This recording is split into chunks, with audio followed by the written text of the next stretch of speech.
저는 너무도 어린 꼬맹이였던 초등학교 저학년이었을 때 죽고 싶다는 생각을 많이 하며 살았던 때가 있었습니다. 고등학생이 될 때까지 사는 것에 대한 희망이나 목적도 꿈도 없었어요. 그냥 이 세상을 등지고 떠난다는 것에 대한 미련 같은 게 없었습니다. 그때 제가 겪고 있는 처지 때문에 세상을 바라보는 시선이 곱지 않았었거든요. 저의 이런 정서는 아무래도 환경 탓이 아니었을까 싶습니다. 그런데 살다 보니 저에게도 꽃피는 봄날이 오더군요. 제가 이러려고 살아있었구나 라는 것을 느꼈고 살아있음에 감사했습니다. 저는 어릴 때 친할머니 손에 자랐습니다. 제 나이 4살 때 할머니 손에 맡겨지게 되었어요. 그때 2년 동안은 할머니가 저만 보면 불쌍한 우리 손녀 하면서 엄청 안쓰러워하며 저를 부여잡고 우셨어요. 갑자기 하루아침에 제가 엄마 아빠랑 떨어졌거든요. 두 분 다 하루아침에 사라져버렸거든요. 할머니는 엄마 아빠가 사라진 이유를 어느 정도는 아는 것 같았어요. 하루아침에 갑자기 어떠한 인사도 없이 엄마가 집을 나가버리고 그 엄마를 찾아 아빠도 집을 나가면서 할머니한테 연락을 했다고 해요. 저를 부탁한다고. 다급한 아빠의 전화를 받고 할머니는 저녁 늦게 저를 원으로 데리러 왔다고 했어요. 아빠가 저를 잘 부탁한다는 말에 할머니는 아들 며느리가 집으로 무사히 오기만을 기다리며 저를 돌보고 있었다고 합니다. 가끔 아빠가 안부를 전하는 전화가 왔었다고 하더군요. 그런데 아빠는 하루 이틀 시간이 갈수록 연락이 뜸해지더니 전화가 없었다고 해요. 걱정이 되신 할머니가 전화를 했더니 없는 번호라고 했다는 겁니다. 할머니는 놀란 가슴에 경찰에 신고를 해야 하나 아니면 마냥 이렇게 기다려야 하나 고민을 하고 있었는데 아빠가 전화가 왔었어요. 저는 그때 아빠 목소리를 마지막으로 들었습니다. 그게 마지막이 될 줄 정말 꿈에도 몰랐어요. 아빠는 저에게 할머니 말 잘 듣고 있으면 엄마랑 금방 온다고, 그리고 제가 좋아하는 인형이랑 인형 옷을 사주시겠다고 했어요. 저는 아빠랑 약속하고 할머니도 아빠랑 짧은 통화를 하고 끊으셨어요. 전화를 끊고 할머니는 저에게 그거 봐, 아빠가 금방 온다고 하지? 우리 조금만 더 기다려보자 하셨어요. 그때서야 할머니는 아빠의 연락이 없어도 크게 걱정하지 않고 마냥 기다리셨어요. 하지만 시간이 가도 엄마 아빠 소식을 들을 수 없었다고 합니다. 그래도 할머니는 포기하지 않고 그냥 올 거라는 기대를 하고 기다렸다고 하네요. 그러자 할머니는 하루가 멀다 하고 자꾸 우셨어요. 할머니가 울면 저도 울었는데 그럴 때마다 할머니가 안 울면 엄마 아빠 온다고 했습니다. 해서 저는 울다가도 울음을 뚝 그쳤어요. 할머니 집은 저희 집에서 그리 멀지 않은 곳에 사셨는데 어린이집이 저희 집과 더 가까워서 2년 동안은 저희 집에서 할머니랑 고모랑 생활했어요. 저는 엄마가 사라지고 난 이후로 언젠가부터는 어린이집 차를 타고 집 앞에 오면 저를 마중 나온 고모가 없어서 다시 원으로 가게 되는 일이 빈번했습니다. 할머니는 고모한테 저를 받으라고 하고 일을 가셨는데 집에서 잠을 자고 나오지 않은 고모 때문에 제 기억으론 엄청 늦은 시간까지 선생님과 고모를 기다리고 있었던 것 같아요. 기다리던 고모가 어린이집에 왔을 때 고모 모습은 깨재재해서 이제 일어난 사람처럼 보였는데 그 기억이 납니다. 그때 고모는 어린이집에서 저를 데리고 나오자마자 제 손을 뿌리치더니 혼자 막 가버리는 거예요. 예전에도 친절한 고모는 아니었지만 그날따라 정말 무서운 고모로 변해서 저에게 소리쳤어요. 선생님 앞에서는 저의 머리까지 쓰다듬으면서 이뻐한 척을 하더니 갑자기 어린이집을 나오자마자 돌변을 하는 거예요. 아무리 어려도 제 기억에 그것이 선명하게 남아있어요. 저는 놀라서 어쩌지 못하고 그 자리에 얼음이 되어 서 있으니까 갑자기 빨리 안 뛰어올래? 고래고래 소리를 지르더군요. 그래도 제가 얼음이 되어 있자 고모는 단걸음에 달려와 제 등짝을 사정없이 치더니 제 팔 하나를 힘껏 잡아채더니 질질 끌고 갔어요. 저는 그때 어렸기 때문에 무서워서 울기 시작했고 우는 저를 본 고모는 조용히 하라면서 제 등짝을 또 세게 때렸어요. 저는 그 순간 놀라서 그 자리에서 오줌을 싸게 되었고 고모는 심한 말 욕 같은 것을 말하면서 엄마 욕을 했던 걸로 기억합니다. 그때 욕을 몰랐기 때문에 나쁜 말이었다는 것만 기억에 남고 정확히 기억에 남는 것은 한 단어였어요. 그런 저를 내버려 두고 먼저 가버리더니 사람들이 하나둘 몰려들어 저를 쳐다보자 남을 의식한 고모는 다시 돌아와 저를 째려보면서 제 팔을 힘껏 잡고서는 빠른 걸음으로 걸어갔어요. 저는 뛰면서 끌려가듯 가게 되었어요. 원래는 어린이집에서 집까지 어른 걸음으로 얼마 걸리지 않지만 아이 걸음으로는 꽤 먼 거리인데 저를 질질 끌고 갔어요. 저는 쉬를 해서 빠른 걸음으로 가다 보니 허벅지가 많이 쓰라리고 춥고 아팠어요. 그래도 화가 난 고모에게 맞을까봐 아무 말도 못하고 계속 뛰어갔어요. 집에는 할머니가 계시지 않았어요. 할머니는 저에게 그땐 고모처럼 그러지 않았거든요. 집에 도착했는데 아무도 없자 고모는 또 저를 보고 화를 냈어요. 너 네 요정 알지? 가서 오줌 싸놓고 꺼내 입어. 목욕은 할머니 오면 하고 너 집에 그대로 있으면 할머니 금방 오실 거야. 어디 가지 말고 그냥 TV나 보고 있어. 알았지? 고모 급한 일이 있어서 나가야 하니까 식탁에 과자 있는 거 그거 먹고 있어. 말하고 고모는 저희 엄마 욕을 해대기 시작했어요. 아유, 내가 이 나이에 애나 보고 지 새끼를 데리고 나가야지. 왜 두고 나가서 이 고생을 하게 해. 내 새끼도 아닌데. 아유, 짜증나. 투덜대더니 고모는 나가버렸어요. 배가 고픈 저는 옷을 갈아입고 과자를 먹다가 잠이 들었어요. 새벽에 잠결에 할머니 목소리를 듣고 더 깊게 잠이 들었습니다. 그렇게 저는 어린이집 차를 할머니가 일을 나가시면 게으른 고모 때문에 아침에 놓쳐서 아침엔 끌려가듯이 가야 했고 하원 땐 고모가 마중을 안 나와서 다시 원으로 돌아가 8시가 넘어서 또 고모 손에 끌려가듯이 집에 가게 되었어요. 고모가 하도 심하게 저를 잡아끄니까 저희를 사람들이 많이 쳐다보면서 저희 어떻게 해? 엄마가 왜 저래? 하면서 손가락질을 했어요. 고모는 아랑곳하지 않고 되려 그 사람들에게 당신 애야? 남의 일에 신경 꺼. 그리고 나 미스거든? 아휴, 이것 때문에 결혼도 못 해보고 아줌마 소리를 듣네. 하면서 짜증을 엄청 냈어요. 그런데 고모 그때 몸무게가 80은 넘는 정도의 등치였거든요. 저는 할머니가 1년 정도는 어린이집 차를 놓치지 않고 제 시간에 보내줘서 힘들지 않았는데 할머니가 1년 후에 일을 시작하면서 고모랑 생활하다 보니 너무 힘들었던 기억이 생생합니다. 하도 늦은 등원을 하다 보니까 나중에는 원에서 할머니한테 전화가 가면서 할머니가 일을 그만뒀어요. 그래서 다시 안정된 등원과 하원을 할 수 있었는데 우리가 살던 집이 전세 계약이 끝나면서 우리 집의 짐을 할머니 집으로 옮기면서 버릴 것은 정리를 하고 할머니 집에 못 들어가는 것은 다른 곳에 맡긴다고 했어요. 할머니 집으로 와도 어린이집을 다닐 수 있었는데 갑자기 할머니가 달라지기 시작했어요. 그러면서 다니던 어린이집도 그만두게 되었고 집에 고모랑 있어야 했습니다. 고모는 일을 하지 않고 놀고 먹으면서 먹고 자고 했거든요. 달라진 할머니는 저를 보기만 하면 억울하다 하면서 할머니 눈앞에 보이지도 말라면서 밥 처먹었으면 밥값 하라면서 고사리 손인 저에게 설거지시키고 청소시키고 그리고 나면 방에서 나오지도 못하게 했어요. 고모도 무서웠는데 할머니까지 무서워져서 저는 방에서 꼼짝하지 않고 있을 수밖에 없었습니다. 저는 어린 나이에 이유도 모른 채 엄청난 구박을 받으면서 성장할 수밖에 없었습니다. 저는 나중에 할머니가 왜 저를 그렇게 미워했는지 7살 되기 전 가을에 알게 되었어요. 제가 가을하면 너무 아프고 찬바람이 불기만 하면 싫은 것은 가을에 엄청나게 할머니에게 맞고 집 밖으로 쫓겨나 문 밖에서 쪼그리고 앉아 할머니가 문을 열어주기만을 기다리며 있어야 했기 때문입니다. 문 밖에서 듣고 있는데 할머니는 통곡을 하면서 자기가 미친년이라고 하면서 억울해서 못 산다고 하시면서 저 짐덩어리를 나한테 맡겨두고 내 아들 잡아먹은 년, 남자의 환장한 년 하면서 우셨어요. 할머니의 고함 소리는 저에게 공포였습니다. 저는 새벽까지 벌벌 떨고 있다가 잠이 잠깐 들었는데 기억이 없습니다. 그런데 다시 눈을 떴을 때는 병원이었어요. 저는 옆집 아저씨 도움으로 살아났어요. 아저씨가 새벽에 집에 들어가다 저를 발견하고 술김에 또 쫓겨났나 보네 했다네요. 워낙 할머니가 평소에도 저를 혼내는 것을 자주 목격한 아저씨는 술김에 애가 이 새벽에 또 쫓겨났나 하고 그냥 지나쳐 집에 들어가려다 다시 돌아보니 애가 쪼그리고 앉아있는 게 아니고 잠든 것 같다 깨우려고 보니 애 상태가 몸이 차갑고 이상했다고 해요.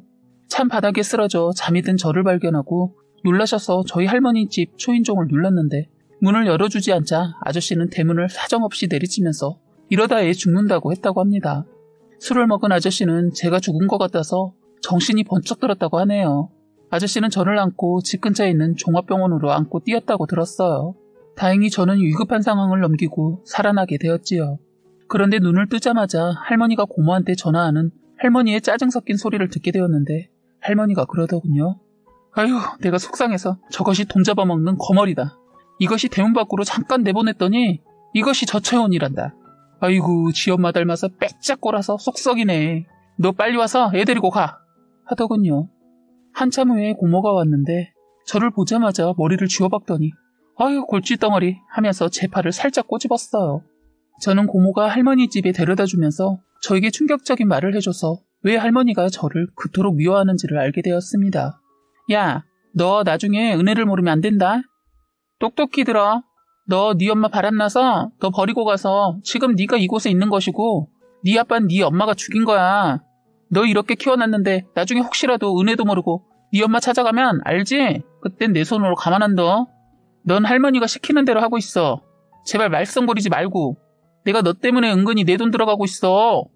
고모 나가봐야 하니까 집 지키고 있어. 저는 그런 말을 들어도 정말 고모 말에 크게 놀라지 않았던 것 같아요. 왜 그랬는지는 모르겠지만 아빠가 죽었다는 것도 엄마가 아빠를 죽였다는 말도 다 거짓으로 들렸어요. 왜냐면 제가 기억하는 저희 부모님은 제 앞에서 한 번도 싸우는 것을 보여준 적이 없었기 때문입니다. 그냥 제가 힘든 것은 저를 왜 할머니 집에 버렸나였어요. 어린 마음에 배고프고 추운 것이 저는 제일 힘들었어요. 저는 배가 너무 고파서 냉장고를 열어봤는데 반찬이라고는 김치 하나였고 밥솥에는 밥도 없고 할머니가 자주 사용하는 냉장고에는 자물쇠가 달려있었고 베란다에 가까이 있는 방 하나에도 큰 자물쇠가 달려있었어요. 부엌에는 그 흔한 라면 하나 없었어요.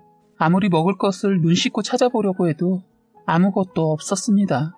그래서 집안의 방들을 열어보려고 손잡이를 잡고 돌리는데 할머니 방도 고모 방도 잠겨 있었어요. 그래서 다 문을 열어보려고 했는데 다 잠겨 있고 유일하게 열려 있는 것은 옷방 하나 열려 있었어요. 제가 할머니한테 구박을 받으면서 살게 된 방입니다. 제 방이라고 해도 될 것 같네요. 저는 그 방으로 처음 쫓겨났을 때 저는 슬프지 않았어요. 그 방에는 엄마 옷과 아빠 옷 그리고 제가 살던 집에 물건들이 모여져 있는 방이었기 때문에 그 냄새로 잠이 들고 슬플 때 그 냄새로 위로를 받았던 것 같아요. 할머니는 수시로 기분이 바뀌셔서 저를 그곳에 가둬두기도 했어요. 그래도 저는 무섭지 않았어요. 배가 아파 옷에 똥오줌을 싸는 고통 빼고는 참을 수 있었어요. 나중에 옷에 똥을 싸서 죽도록 맞았던 기억도 있네요. 제가 할머니한테 심하게 구박을 받게 된 진실은 할머니는 엄마가 사라진 게 아버지의 과한 집착 때문이라고 생각하셨다고 해요. 아버지가 유독 엄마밖에 몰랐다네요. 제가 초등학교 때 할머니가 고모한테 말하는 것을 들었는데 엄마는 엄청 이뻤다고 해요. 그래서 아빠가 약간의 의처증이 있을 정도로 엄마에게 집착을 했다고 들었어요. 그런 아빠의 행동에 숨이 막힌 엄마는 자꾸 밖으로 돌았고 그럴수록 아빠의 증세는 더 심해졌다고 하더군요. 심증은 가는데 물증이 없었던 아빠는 엄마의 뒤를 몰래 미행하기도 했다고 하더군요. 아빠는 드디어 엄마의 바람 현장을 잡고 여관에서 그 충격을 스스로 다스릴 줄을 모르고 그냥 목숨을 한순간에 끊어버렸다는 거예요. 아버지가 유서를 남겨서 엄마의 바람과 이렇게 극단적인 선택을 하게 된 이유도 그리고 아버지가 엄마 때문에 힘들어했다는 것을 알게 된 거예요. 엄마 바라기였던 아버지였기에 충격이 컸던 것 같습니다. 아빠의 지나친 집착이 엄마 아빠의 불화의 시작이었던 것 같아요. 아빠의 유품인 일기장을 보면서 엄마에 대한 마음이 일편단심이었다는 것을 알았어요. 저도 아버지의 영향을 받아 일기를 매일 쓰게 되었는데 그래서 그런지 지금 이 글을 쓰면서 예전에 제 일기가 도움이 되네요. 할머니는 저만 보면 수시로 니에미가 내 아들 잡아먹었어. 나는 못 산다. 내 아들 아까워서 어쩌냐. 나는 못 산다. 매일 이러셨어요. 그러시면서 저만 보면 나보고 무슨 부귀영화를 누리라고 저것을 두고 가. 저 짐을 어떻게 하라고 두고 가길 두고 가. 그때 할머니를 생각하면 저를 잡아먹을 것 같았어요. 나중에 알게 되었는데 할머니는 아빠 돌아가셨을 때도 저를 모르게 하고 상을 치렀어요. 그리고 할머니는 하루 날 잡아 제가 학교에 간 사이 엄마 옷이며 아빠 물건을 하나도 남김없이 다 없애버렸어요. 그때 텅 빈 방 안에 있게 되었을 때 그제서야 혼자라는 것을 실감했어요.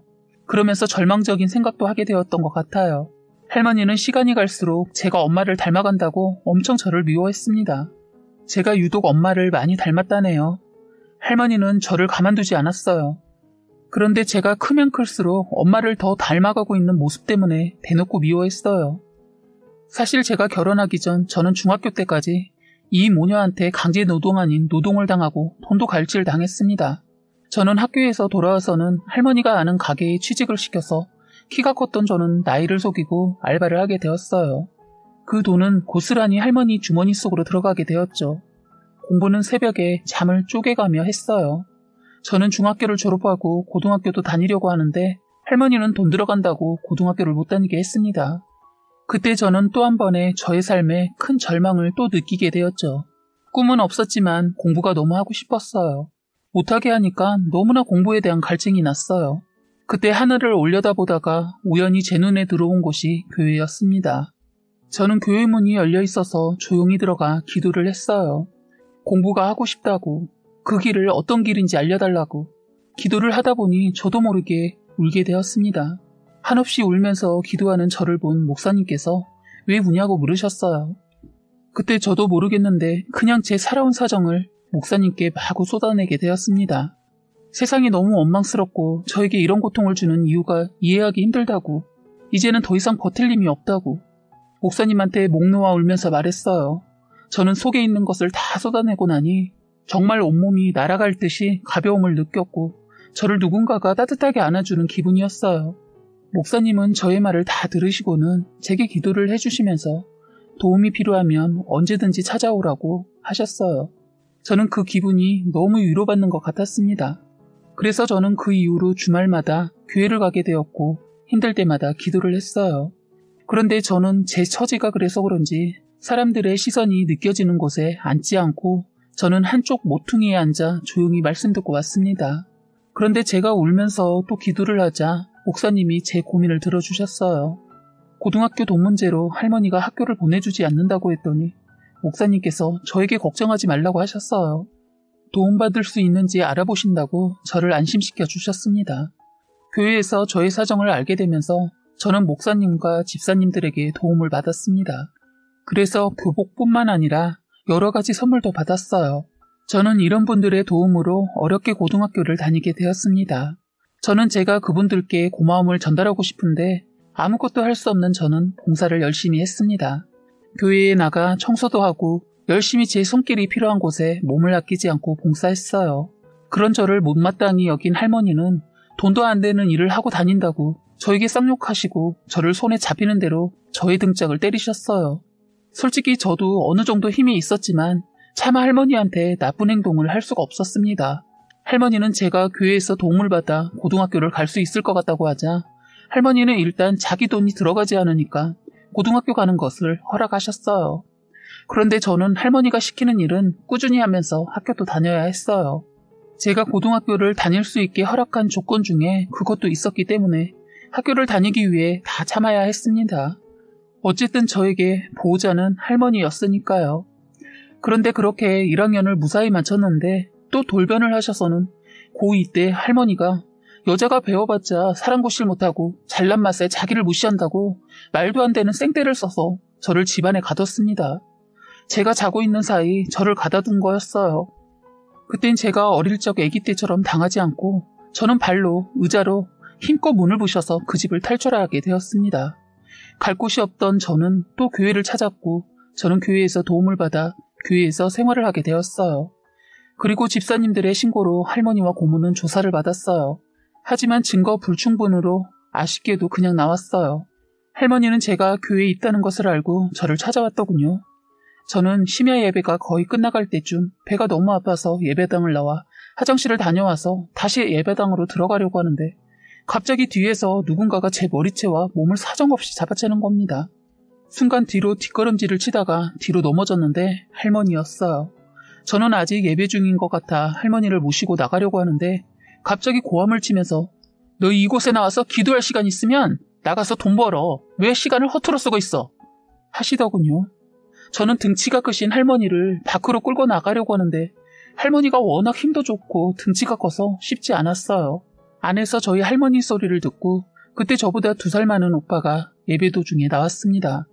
저는 그때만 해도 중고등 예배나 청년 예배에 소속되어 있지 않아서 그 오빠를 잘 알지는 못하고 그냥 안면 정도 있었는데 그 오빠는 제 사정을 다 알고 있는 것 같았어요. 할머니가 제 머리채를 잡고 있는 것을 보자마자 달려와서 할머니를 향해 소녀한테 지금 너무하시는 거 아니세요? 말로 하세요. 여기가 지금 어딘지 알고 행패세요. 했어요. 하지만 할머니는 더 기세등등 하시면서 제 머리채를 놓지 않고 뭐야 이놈아? 네가 내 손녀 때리는데 네가 뭔데 참견이야? 어린 것이 어디서 어른한테 훈계야? 남자라고 지금 노인네를 이겨보겠다는 거야? 하시자 그때 교회 안에 심야 예배를 하시는 도중 다들 사람들이 나왔어요. 순식간에 많은 사람들이 할머니를 보고 그 손 놓으라고, 할 짓이 없어서 손녀 등골 빼먹냐고, 지옥이 무섭지도 않냐고 한 소리씩 하셨어요. 할머니는 나는 지옥 같은 거 안 무섭다. 지금이 지옥이다. 다들 남의 가정에 참견 말고 다들 꺼져 하시면서 저의 머리채를 놓지 않으셨어요. 오빠는 안 되겠는지 특단의 조치로 경찰 불렀으니까 냅두세요. 이거 여기서 사고 친 거니까 조사 꾸미고 뭐 어쩌고 하면 감옥에서 좀 힘들 겁니다. 폭행죄가 무섭잖아요. 여기 계신 모든 분들이 증인이니까 참고가 될 거예요. 하자 갑자기 제 머리채를 놓더군요. 그러더니 너 여기 이렇게 다닐 거면 학교도 그만두고 내 집에서 당장 나가. 오늘 내로 안 나가면 아주 네 물건 다 불사질러 버릴 테니까. 하고 나가더군요. 제 짐이라고 할 거라고는 겨울옷 몇 벌과 책이 전부여서 교회분들 도움으로 그날 바로 다 챙겨서 나와버렸어요. 갈 곳이 없는 저는 당분간 교회 안에 있는 숙소에서 지내기로 했습니다. 다행히 교회 건물에는 목사님 사택이 있어서 혼자 있어도 무섭지 않았어요. 저는 매일 새벽 기도를 했고 할머니 집에서 나와 있어서 공부하는 시간이 더 주어져서 공부만 죽어라 했습니다. 그 이후로 할머니를 만나지 않았어요. 할머니도 제가 도움을 받지 않고 있으니까 딱히 괴롭히지 않았는데 가끔 저에게 찾아와 욕을 하고 갔어요. 교회에서는 저를 함부로 하지 못하니까 한 번은 학교로도 찾아왔는데 그때 선생님의 신고로 다행히 저는 보호를 받을 수 있었어요. 그리고 저를 또 보호해주는 사람이 있었는데 바로 그 교회 오빠였습니다. 오빠는 휴학을 하고 있었거든요. 완전 이미지가 교회 오빠인 그 사람은 나중에 저의 남편이 되었습니다. 오빠는 교회를 어릴 적부터 다니고 있었고 저희 동네로 이사 온 지는 한 5년 정도 됐다고 했어요. 집안에 사정이 있어서 저희 쪽으로 이사를 왔다고 하더군요. 사정을 묻는 것은 실례인 것 같아 묻지 않았는데 나중에 남편, 그러니까 시부모님들을 만나게 되면서 이사 오게 된 사연을 듣게 되었네요. 저는 계속 교회에서 생활하는 것이 신경이 쓰여 숙식이 가능한 알바를 알아보고 있던 도중 오빠의 부모님을 교회에서 보게 되었어요. 오빠 엄마의 첫인상은 많이 아픈 사람처럼 보였고 아버지 또한 근심이 가득한 모습이었어요. 오빠의 전도를 받고 교회에 나오셨다고 했어요. 저는 예배 시간에 밖에 어느 정도 정리를 하고 자리에 앉으려고 하는데 오빠 부모님 옆자리밖에 보이지 않더군요. 저는 기도 시간을 맞추어 자리에 들어가려고 뒤에서 기다리다 기도가 시작되자마자 오빠 어머니 자리에 조용히 앉았는데 어머니가 갑자기 울기 시작했어요. 그 모습이 너무 슬퍼 보였고 제 모습이 보였어요.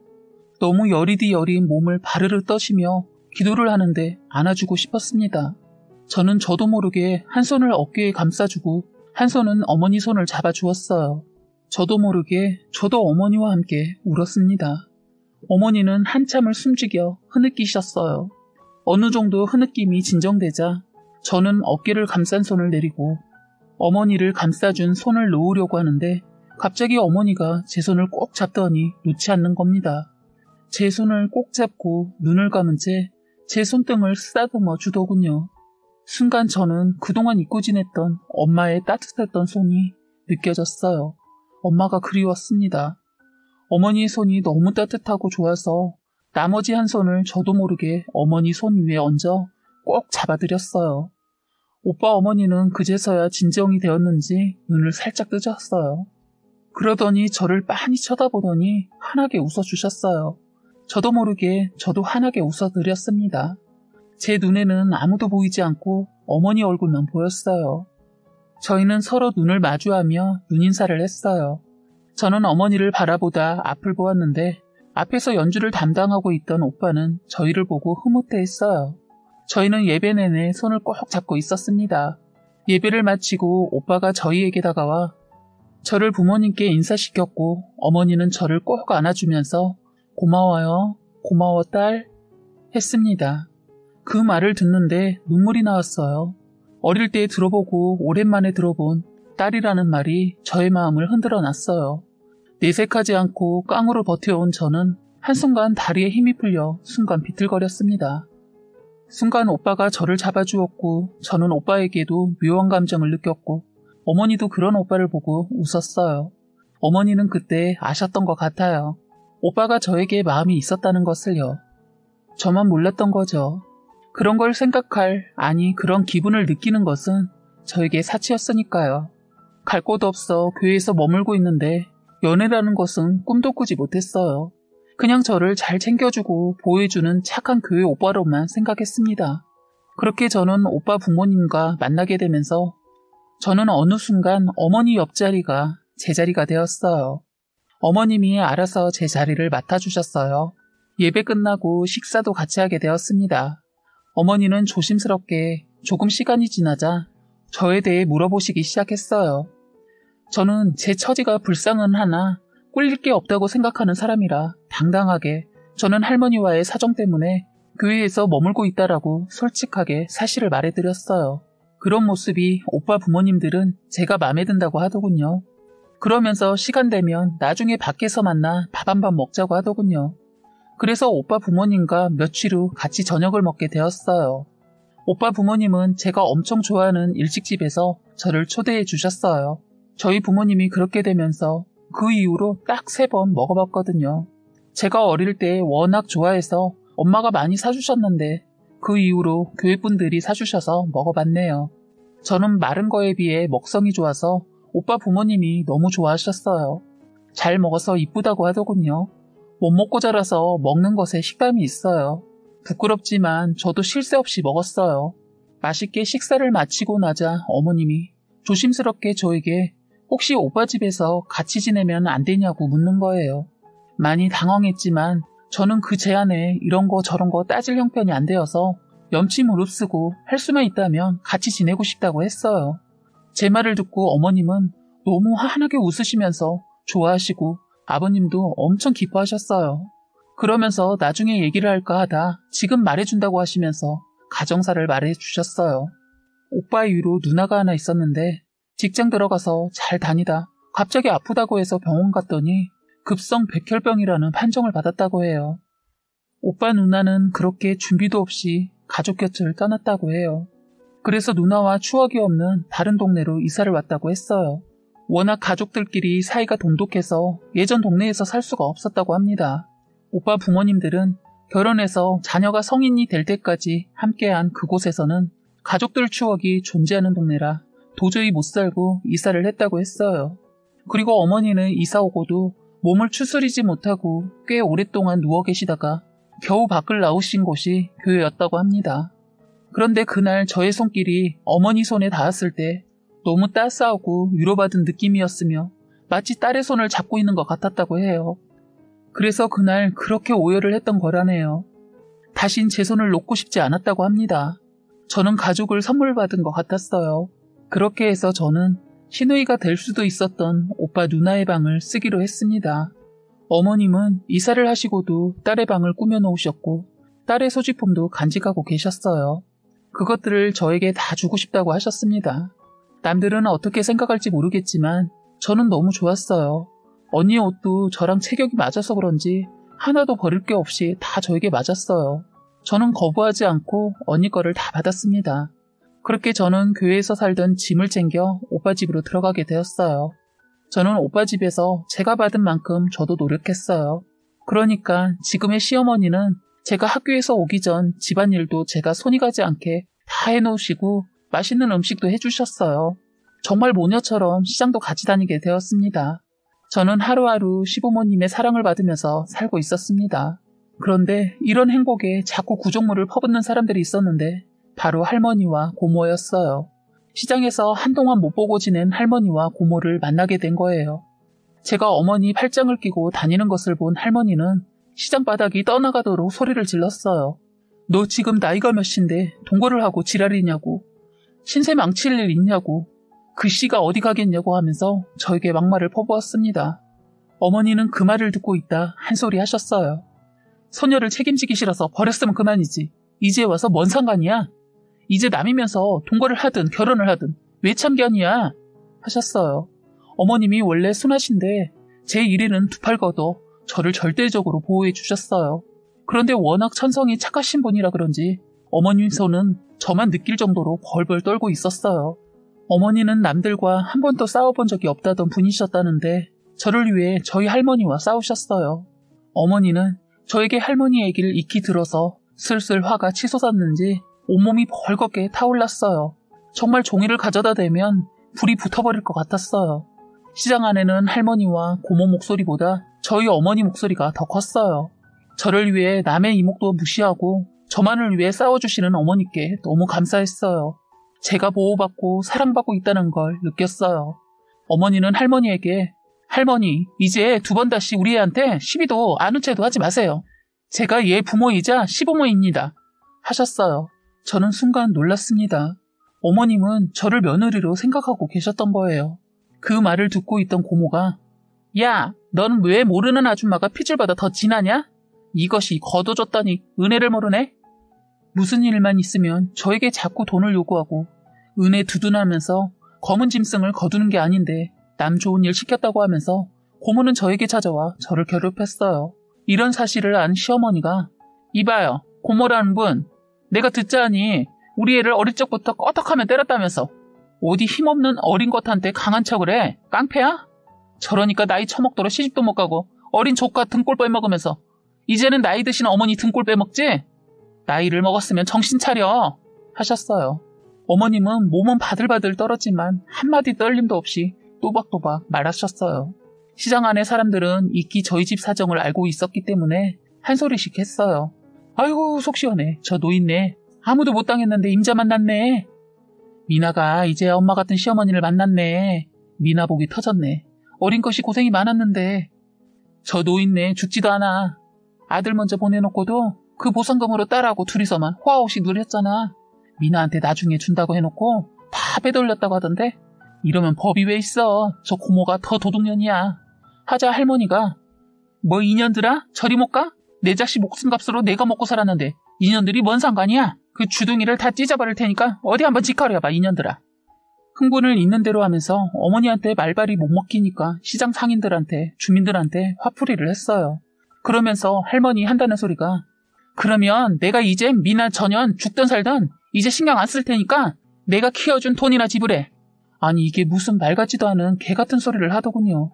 시어머니 확실하게 끝장을 봐줬어요. 왜 내가 그걸 당신한테 줘야 하는지는 모르겠지만 도대체 얼마를 원하는지 들어봅시다. 못 줘도 1억은 줘야지. 이봐, 노인네가 노망을 냈나? 그래, 그럼 내가 1억 주면 당신이 미나 대신해서 받아놓은 아들 사망보험 있었다고 들었는데 그거 다 돌려주고 둘이 사기죄로 감옥에 다녀올 거야? 그래야 정신 차릴 거야? 한번 갈 때까지 가봐? 내가 내일이라도 아니 지금 변호사한테 전화해서 접수할 거니까 그렇게 한번 해보자고 했더니 갑자기 고모가 엄마 그만해. 우리가 불리해. 빨리 가자. 하면서 자기 엄마 끌고 가는데 할머니는 분한지 욕을 마지막까지 날리면서 갔어요. 시장에선 다 지켜보고 있다가 그렇게 끝이 나자 하나같이 하나가 된 듯 다들 환호성과 함께 박수를 쳐주었어요. 어머니는 집으로 돌아오는 길에 저에게 그랬어요. 너 혼자가 아니야. 너에게 가족이 있다는 거 잊지 마. 어디 가서 움츠리지 말고 당당하게 살아. 엄마가 너 지켜줄 테니까. 하셨어요. 저는 그 말을 듣고 어머니의 팔을 꼭 안았어요. 그 팔을 놓고 싶지 않았습니다. 일주일 있다가 어머니와 함께 떡고기를 먹으러 시장을 갔는데 그 이모님이 그러더군요. 너 그거 아냐? 네 할머니 야밤도주 했단다. 네 고모랑. 이젠 너 속 편하게 다리 뻗고 자겠다. 아이고 고생했다. 저희는 시장에서 돌아와 어머니와 또 다른 얘기를 했어요. 어머니가 저에게 꿈이 뭐냐고 묻더군요. 저는 조심스럽게 초등학교 선생님이 되고 싶다고 말했어요. 어머님은 선생님 중에 왜 초등학교 선생님을 택한 이유가 있냐고 물으시더군요. 저는 그 나이대가 가장 힘들었다고 했어요. 할머니와 고모의 엄한 체벌과 욕을 들으면서 혼자서 감당했던 그 나이가 제 자신을 생각했을 때 그때가 제일 안쓰러워서 그때 나이인 아이들을 보면서 보호해주고 안아주고 가르쳐주고 싶다고 했습니다. 저는 그때 나이 때 궁금한 것을 물으면 바로 체벌을 받아야만 했다고. 뭘 알려고 꼬치꼬치 캐묻냐고. 입 닥치고 방에 들어가 처박혀 있으라고 했다고. 그래서 저는 제가 베풀면서 스스로 위로받고 싶다고 했어요. 어머니는 제 말을 듣고 저를 꼭 안아주셨어요. 어머니는 저에게 엄마가 밀어줄 테니 하고픈 거 다 해보라고 하셨어요. 저는 그렇게 해서 시부모님들의 도움을 받으면서 공부에만 매달렸습니다. 사실 아는 분들은 아시겠지만 생각보다 초등학교 선생님 과정이 호락호락하지 않거든요. 저는 오빠 부모님을 만나면서 생긴 꿈을 포기하지 않고 쉽지 않은 길을 택해 선생님이 되었습니다. 오빠랑 저랑은 교회에서도 거의 붙어 다니면서 서로의 호감을 눈치채고 고등학교 졸업을 하자마자 사귀게 되었어요. 저는 오빠랑 사귀면서 저의 놀라운 재능도 발견했네요. 오빠는 교회에서 밴드를 하고 있었는데 저에게 기타 칠 사람이 필요하다고 하면서 기타를 가르쳐 주었는데 의외로 쉬웠어요.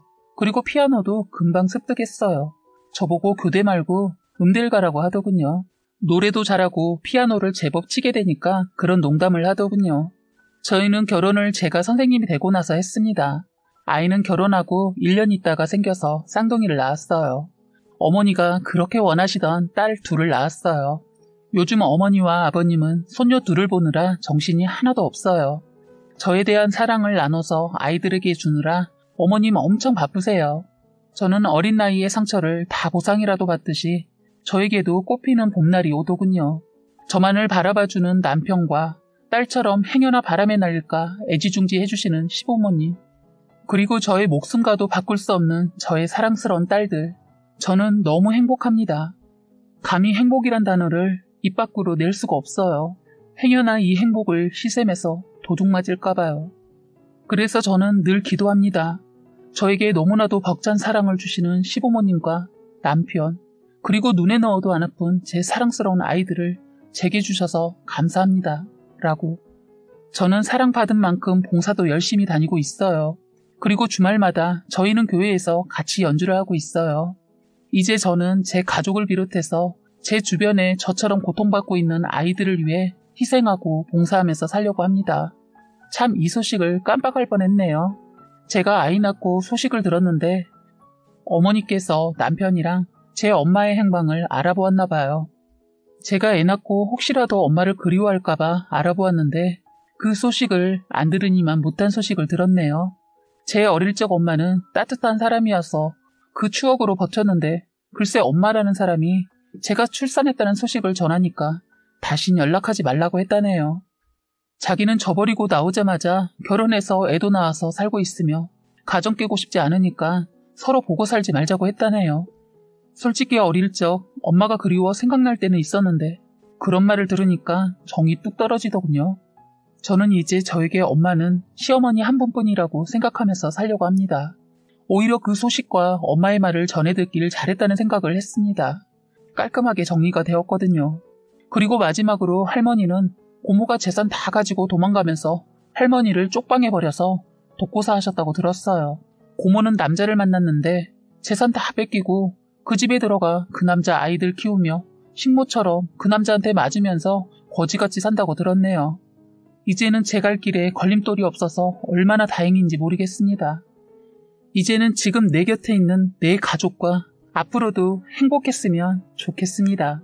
사연은 여기까지였고요. 구독과 좋아요, 알림 설정 부탁드리겠습니다.